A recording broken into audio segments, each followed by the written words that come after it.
शहबाज हुकूमत ने कौमी एयरलाइन को औने पौने दामों पर फरोख्त कर लिया। उसकी भतीजी वज़ीर आला पंजाब मरियम नवाज शरीफ ने सिर्फ 11 अरब रुपए में, यानी जो है वो 1100 करोड़ रुपए में एक जहाज़ खरीदा है गल्फ वालों का।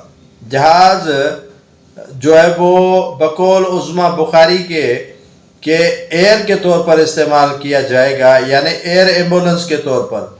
मान लिया कि आप एयर एम्बुलेंस के तौर पर इस जहाज़ को इस्तेमाल करेंगी पंजाब भर में, लेकिन ये खुला तजाद नहीं है कि आपके वफाकी हुकूमत ने PIA को औने पौने दामों पर फ़रोख्त किया और आपने इतना महंगा 11 अरब रुपए में जहाज़ खरीदा और उस जहाज़ पर वज़ीर आला पंजाब मरियम नवाज शरीफ सैर सपाटे करेगी।